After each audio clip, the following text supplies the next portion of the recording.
Welcome to the Standard of Truth podcast. In this podcast, Dr. Garrett Dirkmott and Professor Richard Leduc explore the early history of the Church of Jesus Christ of Latter-day Saints and the life and teachings of Prophet Joseph Smith. They examine the original historical sources and provide context for events of the past. They approach the history of the Church with faith, expertise, and humor.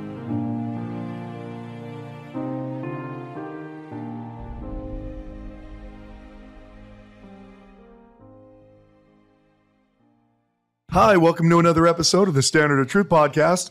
I'm your host, Dr. Garrett Dirkmott, and I'm joined by my friend, Professor Richard Leduc. Hello, Garrett. We're here with the Standard of Truth tour. Thank you very much. Yeah, it took a few seconds for them to cheer. Yes, Was, they was had to that, be prompted. was that what you told them? Did exactly They're like, what we aren't really happy that we're here, but we want them to cheer anyway. That's right. Yeah. This is our 9th take of actually trying that. Well, that in one of opening. the earlier takes, I said, my name is Professor Garrett So... Well, so we received some. We've had a wonderful tour with absolutely wonderful people, and we really enjoyed it. It's been just absolutely lovely. We're a little more than halfway through. We have a couple of days to go, and so we went through. We received several questions from the tour group, and the goal here will be to try to answer some of their questions. And really, what I think, if this ever gets released, Which it will not. okay. Richard has to keep telling me that because it's not going to actually get released. It's the same way he's like, we won't ever do another question about polygamy, and then he's like, what about this question that's about polyandry? If this ever does get released, I mean, really the way to make sure your questions are read is you have to go on a tour. Yes, Yeah, that's correct. yeah. Or at least answered on the bus We've changed, either you pretend to be my son or you go on a tour. Those are the only ways. Yeah, well, and someone pretended to be your mom. They did. At some point, people are going to be pretending to be like your second cousin twice removed. Yes. Well, so if you want, we can just dive into the questions. The deep end, yeah. Okay, here we go. Now, we have been to, we started with a little bit of American history, and no American history questions here. I think you were fully comprehensive on the bus, telling everything about the Revolution. I think that they got a taste of what would happen if I started talking about the 165th Regiment of Foot. Yeah, that's right. Said, yeah, I have a testimony, but it's not that strong. Yeah. So our first question, given all the hardships that the Smiths had, what was the relationship between Joseph and Emma like from January 18th, 1827 to April 1841? It's a very specific date. Those are very specific dates. It's interesting. It's interesting. What It didn't say May 1841. It said April. It's interesting. Maybe it should have said March, actually. What was the cutoff for, you think? I don't know. It's Nauvoo, different time period. I don't know. Yeah, interesting. It's not season 38, so. It's not the month of the sealing to Eliza Beeman, or Nope. Okay. Nope. Okay. So just before that, like one day before look, that. this is. I mean, obviously, it's a great question about church history. Is Joseph and Emma's relationship? Now, sometimes I'm a little bit of a dream crusher on that. Sometimes. I mean, which would be on brand. What do we call it? We should call it Dream Crusher tours. We've gotten a lot of really good ideas on how to redo everything that we currently are doing. Right. Is it from all of these people? From all these wonderful people. All the people in the room right now. Hey, we really love everything you're doing. Yeah, What if you changed everything. all of it? Yeah. Is there some way that you could take us this way instead of that way? Is there some way that you could talk about this instead of this? And is there some way that it could be led by someone else? Other than that, love the show. Other than that, everything's great. What I mean by a little bit of a dream crusher is because we live in the 21st century. When we envision the way that they had their romance, we do it the way we envision it, the way we dated or whatever. And of course, the 19th century is very, very different. I was talking to somebody about this earlier, and I don't remember who, so that means I'm just making that up, right? Yes, okay, yeah. And when Emma married Joseph, she wasn't even intending to marry him. Now I don't mean like she wasn't intending to marry him at all. I mean, she left home and to go visit some family friends. Now, she says visit family friends, but Joseph also so happened to be there. So, I mean, my guess is there's some kind of, or maybe Joseph said, I'm just going to stay here. I'm going to stay here until she comes to visit. You know, he was willing to wait it out. At any rate, when she gets there, Joseph's there. And so Joseph, when she's there, she says, I had no intention of marrying when I left home. Meaning she left, I don't know, with like a knapsack with like, 2 changes of clothes in it. Like, I'll be back on the weekend. You make her looking like a hobo with like a... Yeah. It like was a bindle. Stick. Yeah, a bindle. And she rode a train that didn't exist. And then, and she gets there and Joseph asks her to marry her. And it's, we don't really know anything about their courtship. So anytime you're watching it on some church movie and it's like him walking her down by the stream and, your eyes look lovely. I mean, we don't have any of that. And that's actually totally normal for the 19th century. It was not something that you generally did, was to express this kind of romantic affection in any public. And that sometimes causes people to think of, well, people just didn't really love each other back then. No, it's about propriety and the way that people talked about one another. At the same time, people believed in the concept of love, but they didn't always. Obviously, some people did. Marrying for love wasn't the primary reason that you got married. Otherwise, there wouldn't be a Sense and Sensibility, right? The reason why the book is, that's a shout out to Angie. Yeah. Who's not yet asleep in the room full of people. Yeah. She's not asleep because these people are keeping her awake with cattle prods and whatever else. But that's not to say that they don't believe in love and that marriages aren't based on love. It's just that the understanding is that love is something that grows inside of a marriage. And so, this concept that I'm not going to marry someone until I am 100% head over heels in love with them, it's actually a late 20th century convention. And there's been surveys that demonstrate this, that in the latter part of the Great Depression, just before World War II, they survey thousands of unmarried men and women, and they ask them to say, what is the most important quality that your future spouse is going to have, right? What will there have to be there? And mutual attraction and love isn't even in the top 3, right? They took that survey again in 1996. It was like the only thing that mattered. And so it's such a hard concept for us to even wrap our hands around, because we actually live in a world today where no one thinks any marriage is in any way legitimate unless it's 100% based on love. Right? That's why you even have conversations with people like, I know she's an alcoholic and she's cheated on me twice, but I love her. And then they get married anyway, right? I mean, that the concepts from these earlier ages was, it was more important that they had the same religion. It was more important that for a woman that a man had a kind disposition. Well, why? Well, because look, there's obviously a lot of spousal abuse in the 19th century, and you may not know what he's going to be like, 4 or 5 years down the road, but if he seems like a kind person, well, that's a better start. And so Emma says, when she tells her son how it is that she married Joseph, she says that, Joseph asked me to marry him, and preferring him to any other man I knew, I accepted. And now that sounds like it's a sacrament meeting joke. Right? It sounds like the kind of joke that I would tell, I get it's a bad joke. Like we're in a live room and no one laughs. It's a sacrament meeting. You're grading on a curve. Yeah, exactly. Yeah. The applause sign's going, guys. Yeah, the applause sign. Yeah. Where, people get up and like, Bishop Von Bosse asked me to speak, and well, I thought I'd tell us a little bit about, Angie and I have been married for one day more than Richard and Becky.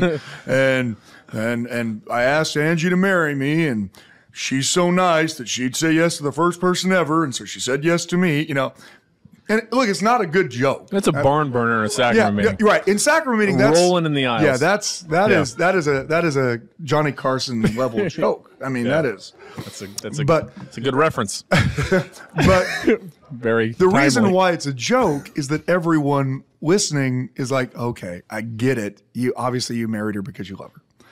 Well, Emma's not trying to tell a joke. She's trying to explain what happened. She knew Joseph. Obviously, there was some fondness there, but she wasn't planning on marrying Joseph. Now, my guess is, given the fact that her family's a fairly prominent family in Harmony, that she has a pretty good idea the suitors that her dad wants her to marry. She probably knows by the time where she's at with her life who they're trying to say, well, have you seen the Johnson boy? I mean, he does have 3 calves. It would be not on his legs, but I mean like actual cows. I mean, that would obviously be a much, first of all, then you'd want to marry him immediately, right? But that is probably something that plays into it, right? I mean, Emma is already doing something incredibly forbidden in 19th century culture, and that is marrying against her dad's wishes. I mean, so they are going to just get married. And so because it's so much against her dad's wishes, to us, it becomes like the only reason they do that is they were desperately in love and their dad was saying that they couldn't see each other. And it's kind of like Romeo and Juliet, only no one ends up stabbed and dead yet. But in fact, I think she, like so many women in the 19th century, are voting with their feet, right? Culture doesn't allow me. My father doesn't allow me to do what I want to do or to say what I want to say.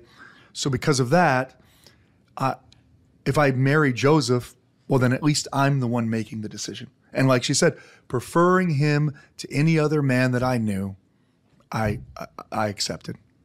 So now that's not to say that they don't have affection for one another, that they don't, obviously there's some kind of attraction there. She is going up there to visit for some reason. We don't know. And Joseph's there, right? But they, of course, are going to come to intensely love one another. You can see this even in their letters that they have for one another. So look, I think that in part their horrible trials that they go through strengthens the bond that they have. And I've said this before, anyone who's in a good marriage knows that you love your spouse more after you've gone through a horrible trial rather than less, right? That it brings you closer together and it makes your love that much stronger. I hesitate to say it in front of people, and also my wife. When I think back, look, I married for love, right? So, I mean, the Latter-day Saint version of it, right? That I took Angie to Applebee's twice, and then I was like, so do you want to get married? I mean, that kind of, in Bluebird, it was the Bluebird Cafe in Logan. Yeah. Yes. I didn't want to use so closed a reference. Now people can track it back down. But we're huge in Cache Valley. Oh, our Cache Valley numbers are through the roof. I think, what do we have? 4, maybe 5? 4 or 5. Franklin County, we have 2. Yeah. Oh, it's yeah. Awesome. Do we have anything in Duchesne? We do not. Okay. Yeah. Well, is there anything in Duchesne? There is not. Okay. All right. Well, that makes it easier. What about Daggett County? Nope. Daggett County is a no. Okay. Name another county. Fillmore? Nope. Okay. All right. What about Salt Lake County? We have a couple. Okay. All right. So the reality is, in our Latter-day Saint culture, at least for me, I absolutely married because I was in love with Angie. And yet what I thought love was when we first got engaged and the way I feel for her now, they are not even similar feelings. If I were to look at something I would have written when I first got engaged to Angie about how I felt about her, it was honest and it was of sincere intent, but I'd be embarrassed by it at this point. I'd be embarrassed because it would be so shallow, because what I feel for her now is almost indescribable. I can't consider being happy at all without her. I can't. It's a terrifying thought to even think about. And so I think everybody kind of understands that as you go through a good marriage, the longer you're in it, the more you love one another. And sometimes these terrible trials actually, they cause you to love one another even more. And that's certainly the case for Joseph and Emma. They are torn apart by the horrors of this world, but always clinging on to one another. And they seem to just desperately rely and love one another even more because of it. It's great. All right. Next question. So today we spent some time in Harmony and went to the Aaronic Priesthood Restoration site. And so we have a couple of Melchizedek Priesthood questions that came from that. So baptism prompted the restoration of the Aaronic Priesthood. What prompted the restoration of the Melchizedek Priesthood? And how soon after the Aaronic Priesthood was the Melchizedek Priesthood restored? Well, those are very loaded questions, difficult questions. First of all, they're not easy. Because when we talk about that restoration of the Melchizedek priesthood, what we're talking about is the Peter, James, and John event when they come and give additional authority. So Joseph Smith in Joseph Smith history does not ever actually talk about the actual restoration of the Melchizedek priesthood. There's actually a big gap in Joseph Smith history. Now, that can be quite concerning for people to say, well, wait a minute. I mean, I'm pretty sure I would have written it down. But when they were compiling the history in 1839, 40, 41, what becomes very evident as a historian as you're going through it is the way that they're compiling the history is they have an 1835 Doctrine and Covenants, and especially early on, they are going from revelation to revelation to revelation to revelation. And providing filler in between, right? So then this revelation happened. Oh yeah, and then I remember we did this and this and this. And then we have this revelation. Now, in part, that highlights that the church is being built off of revelation. You're bouncing from revelation to revelation to revelation to revelation. The problem occurs when there aren't any revelations. So now what happens? And that's actually what happens in this early period of the church. We don't have recorded in any of Joseph Smith's early documents when the Aaronic priesthood is restored. The only reason we know that is because Oliver Cowdery wrote in a letter to the church that was published when that it was, to say that it was on May 15th. That's the only reason we know. We don't know from a Joseph Smith document. So again, already when someone's saying, "Oh, I'm sure Joseph would have written it down," well, I'm sure he didn't. Right? I mean, well, maybe he did, and I just don't have that document. I want to say too definitively. We'll find that document someday, but it'll probably be forged by Mark Hoffman. And so even then, we only have a single document that actually tells us definitively the date. So what if Oliver Cowdery hadn't written that letter? We'd still know that John the Baptist came. I mean, we would know it. They do talk about it. There's multiple references to it, but we wouldn't know when it was. So you can already start to see the problem then of, well, Oliver Cowdery doesn't write a letter saying this is the day that Peter, James, and John came, right? Oliver Cowdery talks about Peter, James, and John coming. In fact, Oliver Cowdery, when he's coming back into the church, makes particular reference to the fact that Peter, James, and John had their hands on his head, right? So it's not a question of whether or not Oliver Cowdery is saying Peter, James, and John came. So is that the only reference to then Peter, James, and John laying hands on head is from Oliver Cowdery when he comes back? No, well, from Oliver Cowdery when he's talking about it then. But of course, we have two separate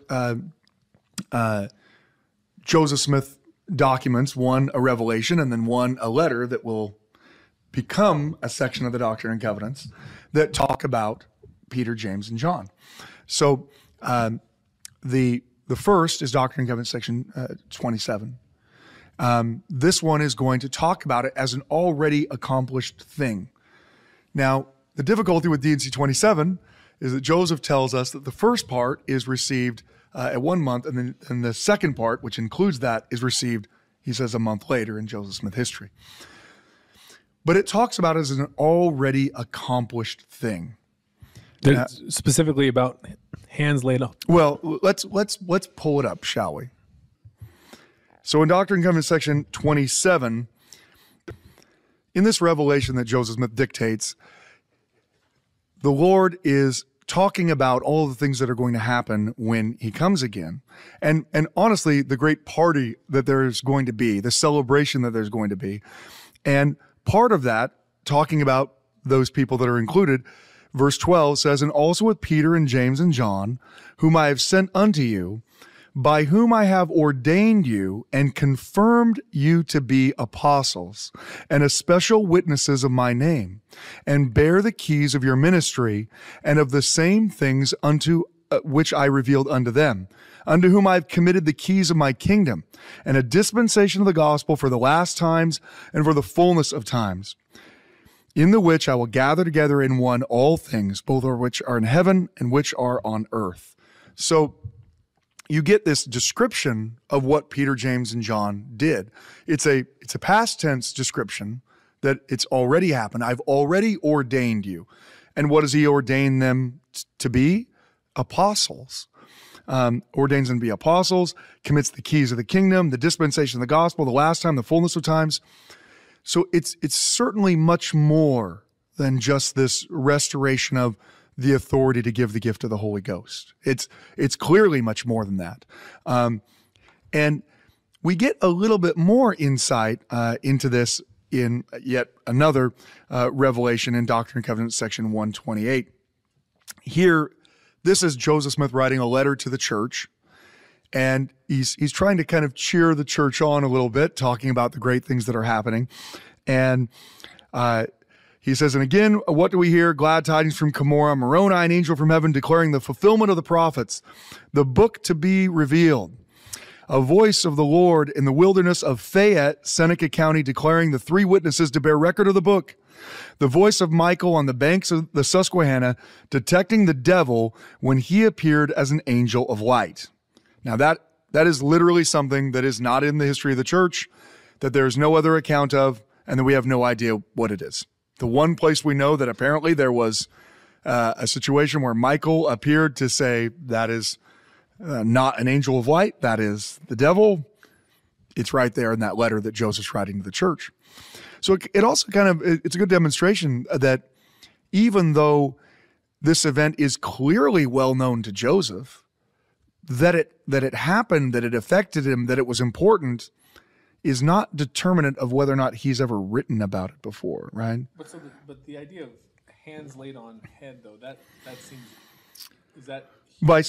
From 27 saying that they were confirmed and ordained. So it's just the assumption. Yeah. Here, the next line goes on, the voice of Peter, James, and John in the wilderness between Harmony, Susquehanna County, and Colesville, Broome County, on the Susquehanna River, declaring themselves as possessing the keys of the kingdom and the dispensation of the fullness of times. So you get something similar to what's in D&C 27, only this is, again, giving a little bit of a location of it, right? It's saying that it was, right, in the wilderness between Harmony, which all of you saw the wilderness surrounding it. Some of you skipped rocks into it. And Colesville, Broome County, which is where we were even earlier. So that somewhere between there along the Susquehanna River is where this event happens. So it's actually a fairly small geographic location. And the size of that geographic location has actually caused some people to be able to say, okay, well, we know Joseph was in Harmony on this day, and we know he was in Colesville on this day, and we know he was in Fayette on this day, so therefore it must have been on somewhere between this time period. In fact, it's pretty conventional thinking, or at least the argument, that because they moved to Fayette, that it had to have happened, so May 15th is when they received the Aaronic priesthood, that they had to have been ordained apostles by Peter, James, and John sometime before June, because that's when they moved to Fayette, which is only a couple weeks. It's only a couple weeks there. Now, that's certainly a fine argument. There is the other side of that problem, though, and that is we don't know where Joseph is literally most of the time in 1829. We know certain days, certain weeks where he's at. We assume he's in places, but those really are assumptions. I mean, a really great example of this, I mean, I say great example, very boring example of this. Yeah, really boring example of this is that we would simply assume that Joseph Smith was in Harmony the entire time during the winter of 1829 to 1830 while they're trying to get the Book of Mormon published. We would assume that. That would be a normal assumption to make, because Joseph doesn't tell us in Joseph Smith history that he, took a jaunt up to Palmyra, and yet we know he did go to Palmyra. How do we know? We know from another source.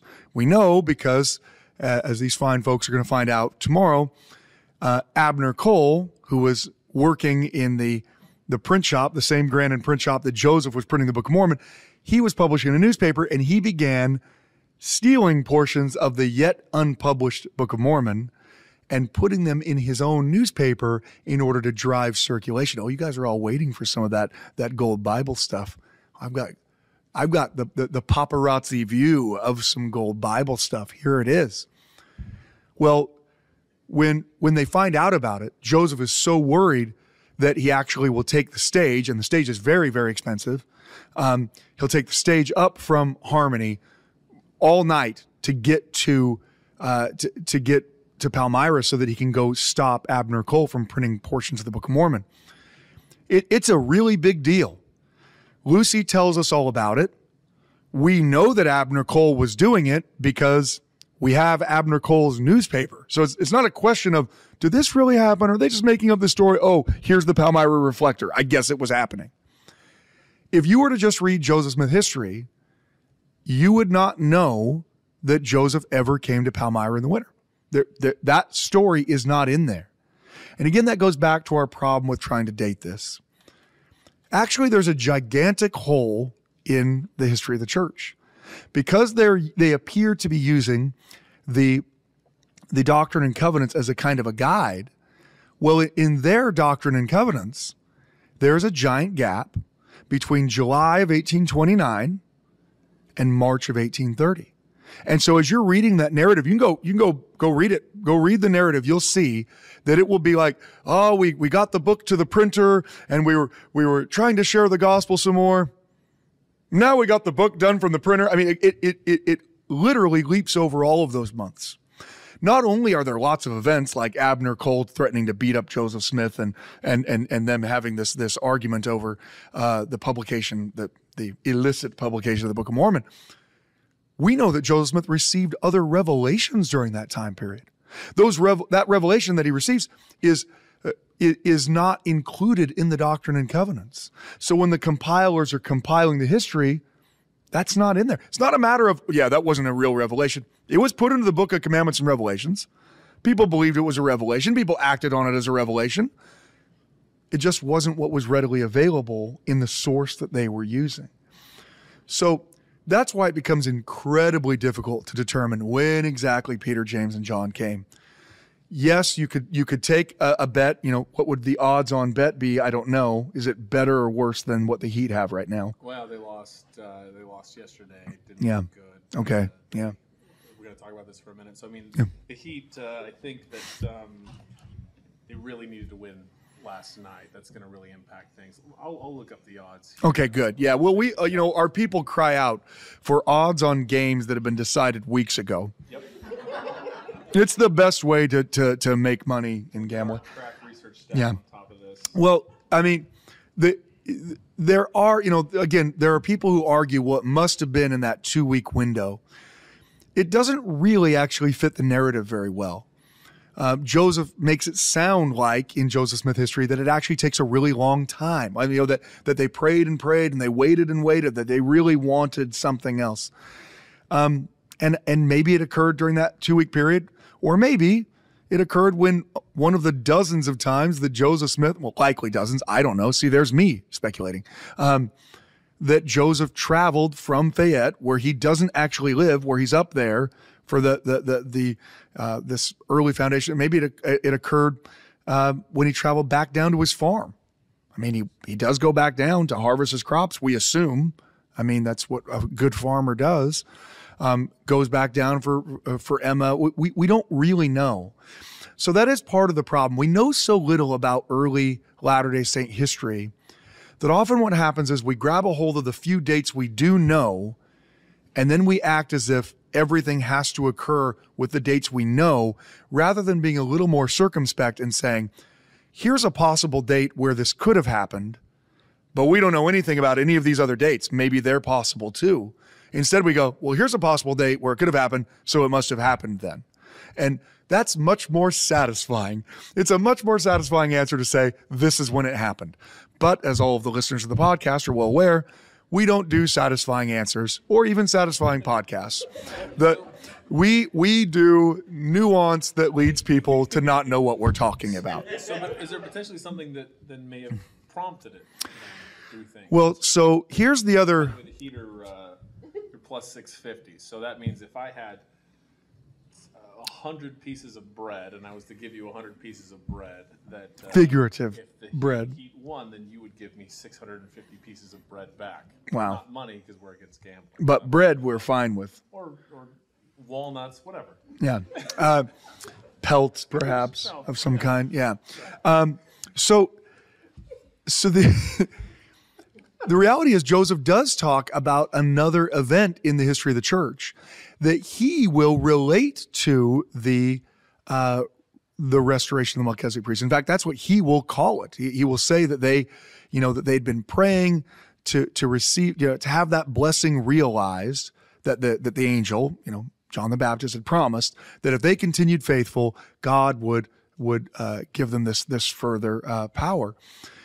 But the way that it's described in Joseph Smith history and in the history of the church is that when he's talking about it, he says, our prayers are essentially, I'm paraphrasing this, were realized because as they're praying about it, they hear the voice of God speak to them. And the voice of God speaks to them in the chamber of Father Whitmer, in the Whitmer home there in Fayette, that they are praying and asking God for this, and the voice of the Lord speaks to them and tells them that they should ordain each other elders. So it's a voice that's telling that, the voice of the Lord.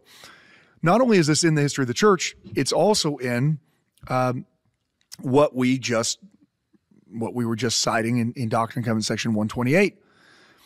After listing off all these things, the very next thing that he lists off after the whole Peter, James, and John making them apostles, he says, verse 21, and again, the voice of God in the chamber of old Father Whitmer in Fayette, Seneca County. So this event is actually something that Joseph references twice as being some important event in the restoration of the church. And I don't know that we fully comprehend it. In it, the Lord tells them that they're to ordain each other elders, but then it becomes a little bit ambiguous because it says, but they were to defer their ordination until they could get people together who could approve of them being ordained. So did they actually ordain each other? Did they wait till they got people together? It's not clear. It is clear that when Joseph is referencing what happens with Peter, James, and John, it is much more than just getting the authority to give the gift of the Holy Ghost. They are ordained apostles, and they're given the keys of the kingdom.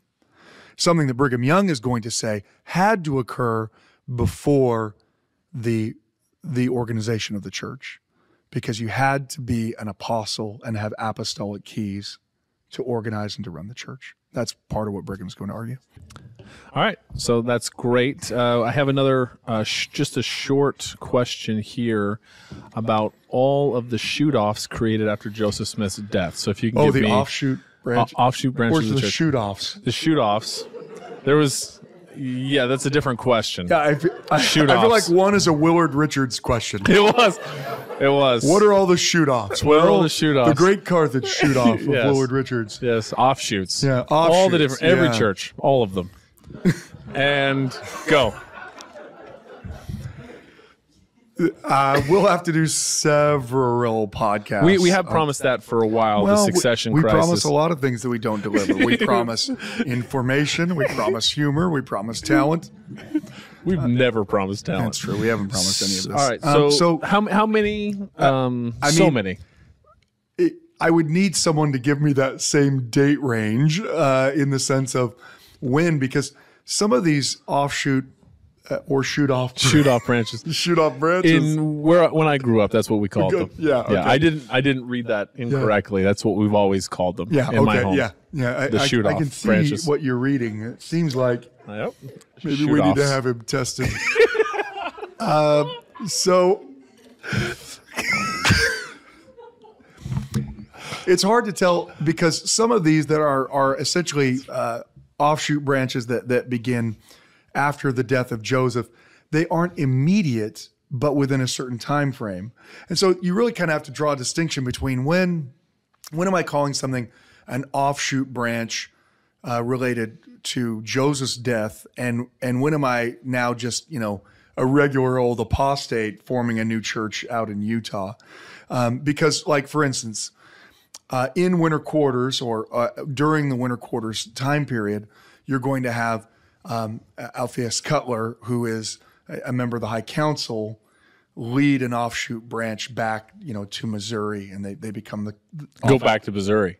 He's like, hey, winter quarters is so terrible. Well, we're going back to Missouri. The only place that will make you say, I can't wait to get to Missouri in the wintertime is Omaha, Nebraska. I mean, and it doesn't matter what time of year. Do we have any listeners in Omaha? Not anymore. There are wonderful steaks, though. Yeah, wonderful steaks. And are you defining these shoot offs between, like, so you got the stringites and then you got a string. Oh, sorry, string. String's different. The stringites. Yeah, that's so the stringites are a shoot off of the stringites. That's right. Yeah, that's a later. So you have somebody that splits off from another group. You wouldn't count that as. Well, I mean, that's why it's so hard to tell. Because, look, William Smith isn't going to leave the church immediately after Joseph dies. But it's actually kind of hard to conceive of him acting exactly the same way had Joseph not died. So would William have stayed in the church? I mean, this is all speculation, right? So it's 100% yes, absolutely. It's all speculation. But he is going to be part of founding another church after he eventually does leave the church in 1845. So is that a shoot-off branch from Joseph's death? I mean, you could obviously make the argument one way or the other. I think the ones that people are the most familiar with are obviously, Sidney Rigdon, because that's where you have the whole meeting where the church gets to hear what Sidney says, and then you have the meeting where Brigham gets to talk as well.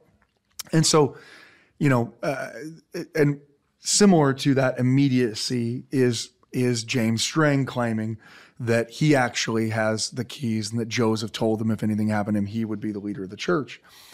That one always impressed me the most. I mean, this is a guy like a Sunday school second counselor, right? In the he's an 13th ward. He's an elder. He's essentially the presiding elder where he's at in Wisconsin.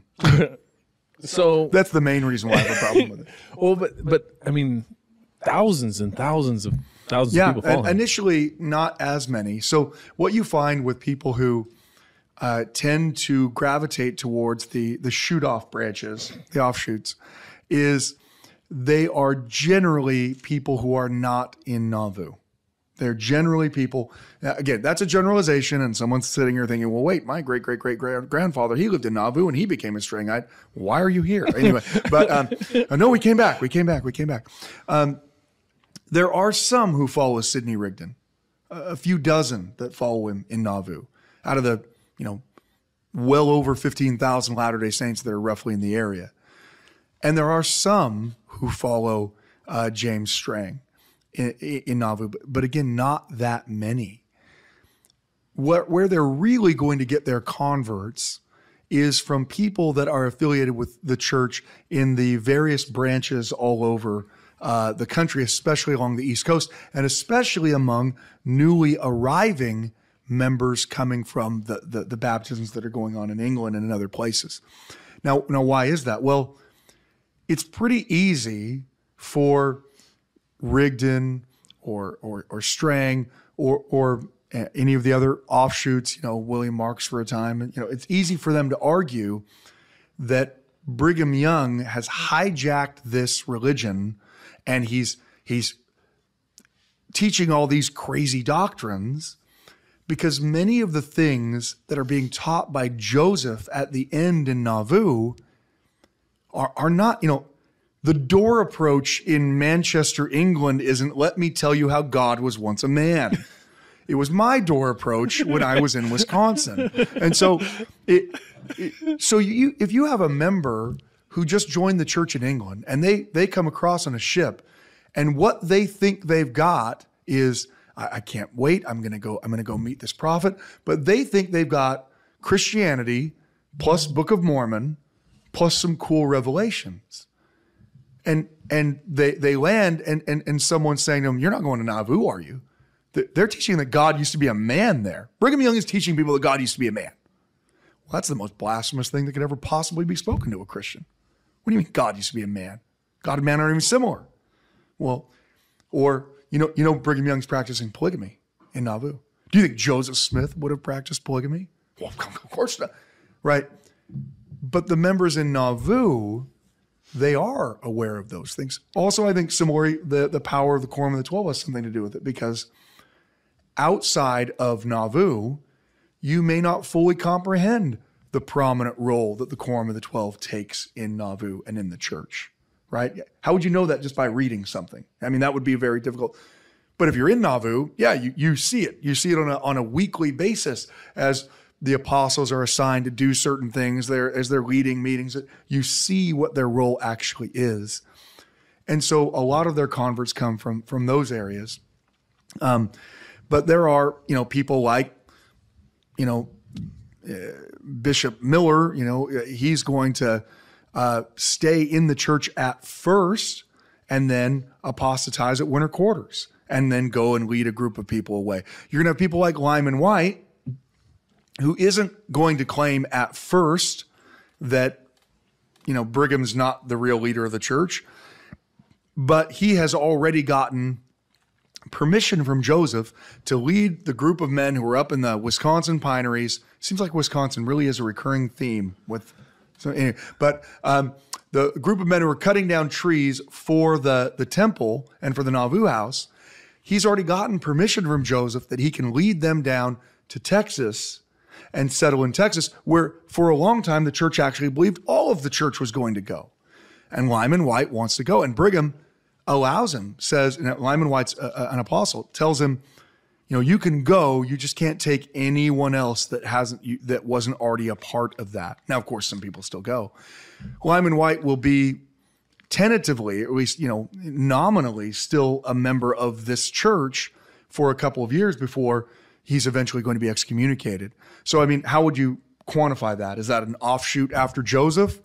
It's an offshoot because Joseph dies, but it takes a while. I mean, the reality is there are tens of thousands, probably, I don't know, tens of, there's at least hundreds and hundreds of various little branches that break away. Some of them continue to exist. Most of them don't. And if you get a big dictionary of religions and you look under, Latter-day Saint movement, you can find dozens and dozens and dozens and dozens. And some of them are just, 40 people breaking away, starting their own church. It lasts for a couple of years and then it falls apart. So our last question, many of them didn't have names on them, but this one did. This one comes to us from Gina, who lives just down the street from here. So this is actually my favorite part. This is a very nice question. My favorite part is that she says specifically, Garrett, seems like you are aware of most church history. Not Richard. Which was my favorite part, right? With things like James String and shoot-offs, I don't know why she wouldn't address it specifically to me, but she didn't. So, Garrett, seems like you're aware of most church history subjects and events. I would love to hear how you personally process, as a historian believer, new, controversial, confusing information. What have or do you do with these things? And we've discussed this too, where somebody comes with a faith crisis and they they essentially say to you, which is always kind of funny to me, but or to me or whatever, if you knew what I knew, right? And it assumes that that I'm just kind of a dupe or an idiot, and if I only knew the things that they knew, then I might not have a testimony. Yeah, I mean, it's a pretty advantageous position to take in any debate to say you either agree with me or you're a liar or an idiot, which is essentially what they're saying. 100%. That's right. That, well, if you know about that source, then that means you're just a liar. But I do know about it. I know about it. Well, then you're an idiot. You're right. You either don't know about it and you're stupid, or you do know about it and you're a liar, because no one could possibly believe if you've seen what I've seen and if you've read what I've read. Honestly, one of the better ways to diffuse those kinds of arguments is by asking them what they've read.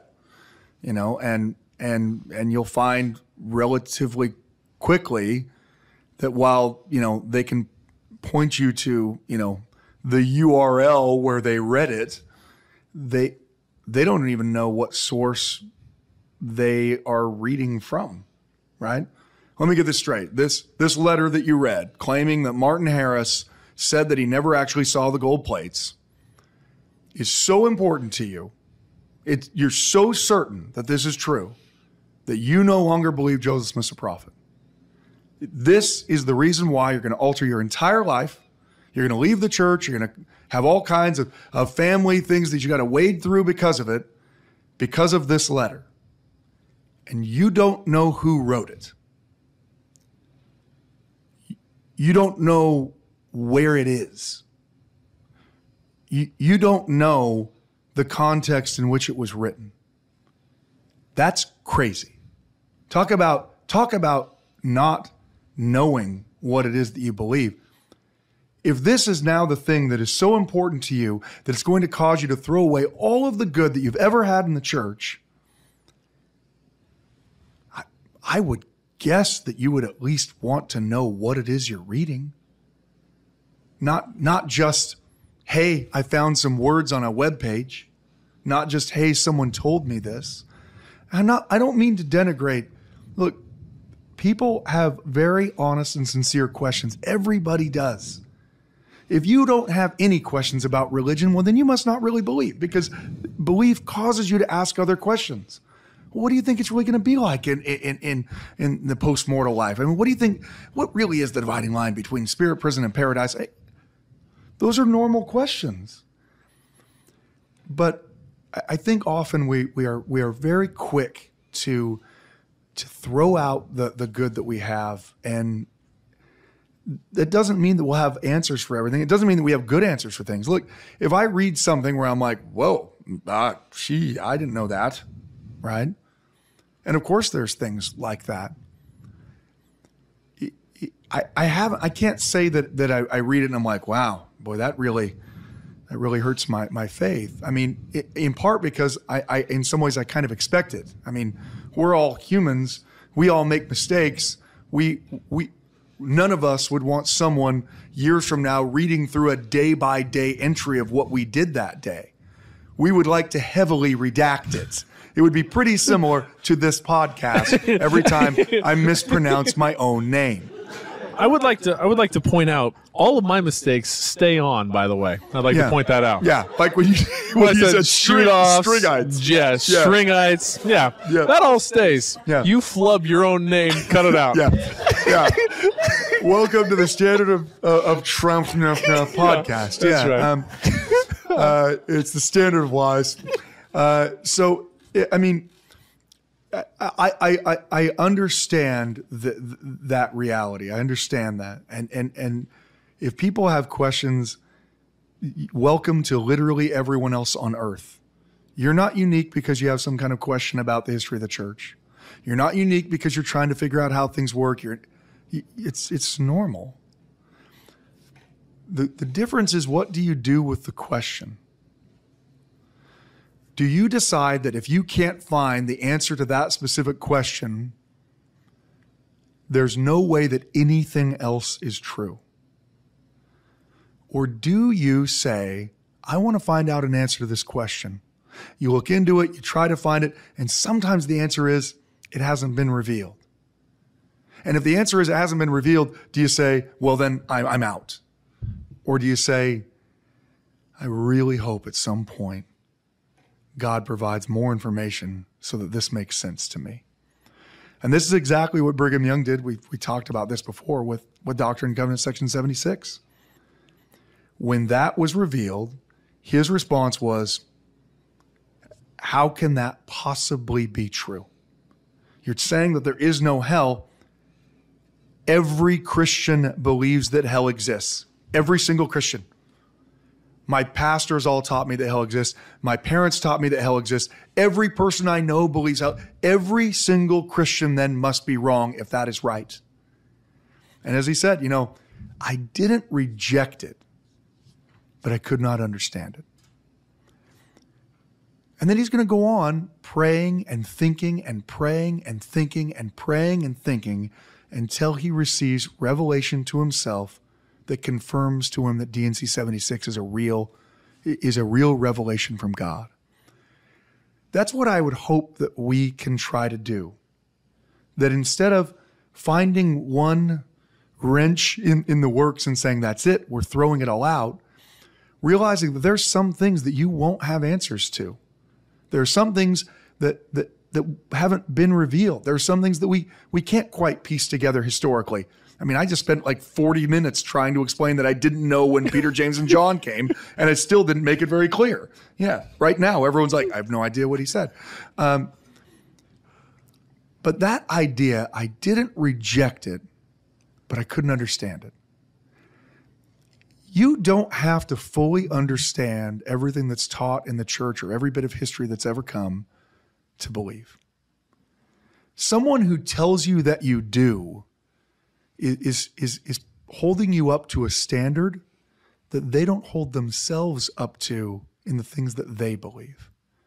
Because it doesn't take very many questions in before they also don't have answers for the things that they say they believe. The reality is, as Christians, we believe in things ultimately that cannot be proven, not definitively. Not scientifically, not in a way that would hold up, that every academic would say, oh my, what a fine theorem you've come up with.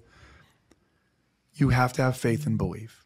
You have to believe because of the Holy Spirit. And so, I love the question, and I'd say, for me, if ever I were to read something that makes me go, wow, I don't know how that fits in, I've had the Holy Spirit of God speak to me and tell me that Joseph Smith was a prophet of God.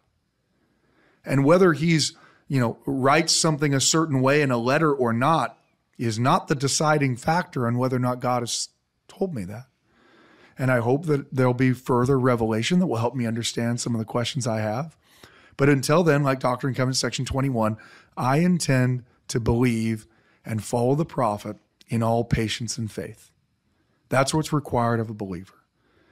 A believer humbly accepts that they don't know everything.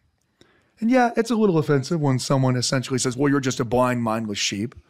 And if you want to be mean about it, you can say, you can start quoting citations to them, and very quickly they'll realize that, I'm blind, but I know all of the sources that you're quoting from and you don't know them.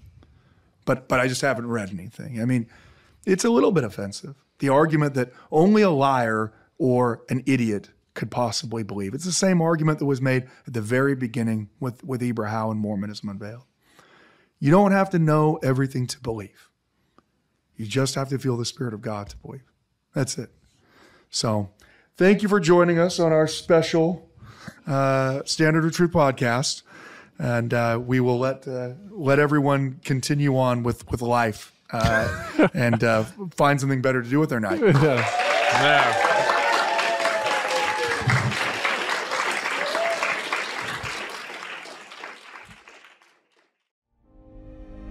Thank you for listening to the Standard of Truth podcast, hosted by historian Dr. Garrett Dirkmott. If you know anybody that could benefit from the material in this episode, please share it with them. And for more resources, visit standardoftruth.com. Until next time.